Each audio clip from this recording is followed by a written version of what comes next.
দেশ অনিশ্চিত ভবিষ্যতের দিকে এগোচ্ছে বলে মনে করে লিবারেল ডেমোক্রেটিক পার্টি এলডিপি দলে গণযোগদান অনুষ্ঠানে সরকারকে দ্রুত নির্বাচন দিয়ে জনগণের অস্থিরতা দূর করার আহ্বান জানিয়েছেন এলডিপি সভাপতি ডক্টর অলি আহমেদ। এলডিপিতে যোগ দিয়ে সাবেক সেনা কর্মকর্তা চৌধুরী হাসান সরওয়ার্দী বলেছেন, নিজের মেধা, শ্রম এবং সময়কে মানুষের কল্যাণে ব্যয় করতে এবং সত্যিকারের বৈষম্যহীন দেশ গঠনের জন্য রাজনীতিতে এসেছেন তিনি। আক্তার হোসেনের রিপোর্ট।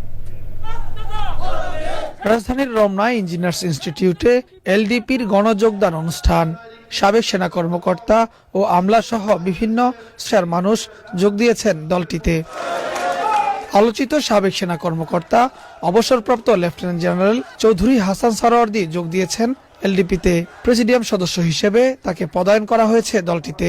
তিনি বলেন, তার রাজনীতি হবে মানুষের কল্যাণে। আমরা যারা দেশপ্রেমী রাজনীতি করতে বাধ্য করেছে ওই ফ্যাসিস্ট সরকার, কেন? আমার জনগণের অধিকার, তাদের বেঁচে থাকার অধিকার, ভোট দেওয়ার অধিকার, গণতান্ত্রিক অধিকার, এই সব কিছুর সাথে রাজনীতি জড়িত। এই মানব সেবায় সবচেয়ে বড় সেবা কারা করতে পারে? রাজনীতিবিদরা। অনুষ্ঠানে এলডিপির প্রেসিডেন্ট অভিযোগ করেন, জনগণের সমস্যা নিরসনে অন্তর্বর্তী সরকারের উল্লেখযোগ্য কোনো উদ্যোগ নেই। তিনি সতর্ক করে বলেন, রক্তপাতের দিকে এগোচ্ছে দেশ।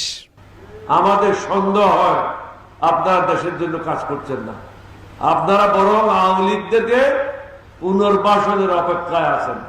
যারা রাজনীতি করে, যারা জনগণের প্রতিনিধি, তারাই ঠিক করবে অন্তর্বর্তীকালীন সময় কতটুকু হবে। আপনি ঠিক করবেন না, অন্য কেউ ঠিক করবে না।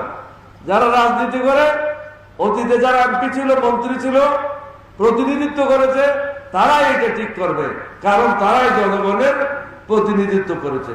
বাংলাদেশের অভ্যন্তরীণ বিষয়ে ভারতকে নাক না গলানোর আহ্বান জানিয়ে সরকারি ও আধা সরকারি কর্মচারীদের ভারতে প্রশিক্ষণ নেওয়া বন্ধের দাবি জানান অলি আহমেদ।